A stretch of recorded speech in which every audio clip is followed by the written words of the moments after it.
Welcome. The book you're about to hear, The Solution, is now available in stores, and you're about to experience it in its audio form. To grab your own copy, check the link in the description. Let's get started. Chapter 7.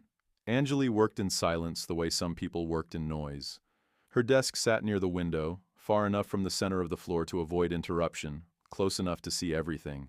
She didn't wear bright colors, didn't perfume the air, didn't announce herself when she entered a room. And yet, Reece noticed immediately when she looked up, not because she smiled, because she didn't. "You look tired," she said gently, as if stating a fact rather than offering concern. Reece paused. Most people at the facility spoke around him, not to him. Anjali spoke like she already knew the answer and just wanted to confirm it. "I don't sleep much," he replied. She nodded. "Neither do people who are being watched." That caught him. He stepped closer to her desk. "Is that what you think?" "I think," she said carefully, "that attention changes the temperature of a place. And lately, everything feels warmer." She gestured toward the chair across from her. He sat without thinking. Anjali folded her hands. Not defensive, not inviting. Balanced.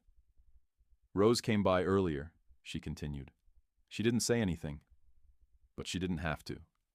Reece exhaled slowly. She saw something out of context.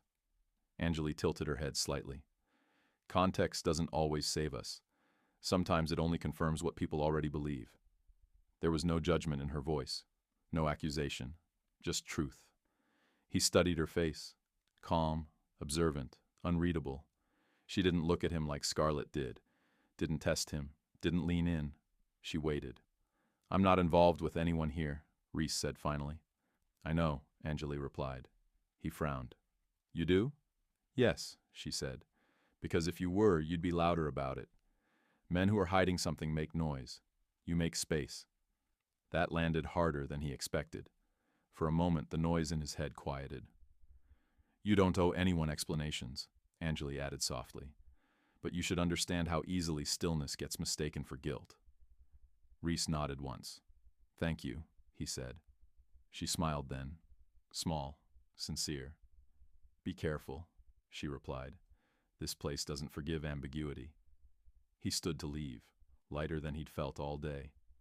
That's when Rose stepped into the doorway. Her arms were crossed, her posture closed, her eyes sharp. "Of course," Rose said coolly. "I should have known." Reece froze. "This isn't necessary?" she interrupted. "No, it isn't. But it is consistent." Anjali stood calmly, moving just slightly aside, as if instinctively giving them space. "I saw you with Scarlett," Rose continued. "And now this. You move fast, Reece. Or maybe you've always been moving and I just didn't notice." "That's not what happened," he said. Rose shook her head. "You don't get to tell me what I saw." She turned to leave. "Rose," he said. She stopped, but didn't face him. "I won't be part of whatever game this is," she said quietly. "I thought you were different." Then she walked away. The room felt suddenly colder. Reece turned back toward Anjali, but her gaze had shifted to the hallway.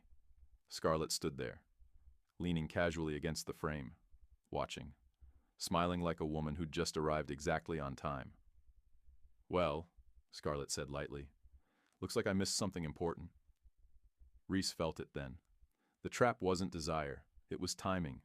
And Scarlett, dangerous, deliberate Scarlett, had just stepped into the aftermath, perfectly placed to look like the cause. Anjali met Reece's eyes once. There was sympathy there, and warning. Thank you for listening to The Solution. It's available in stores. To grab your own copy, check the link in the description.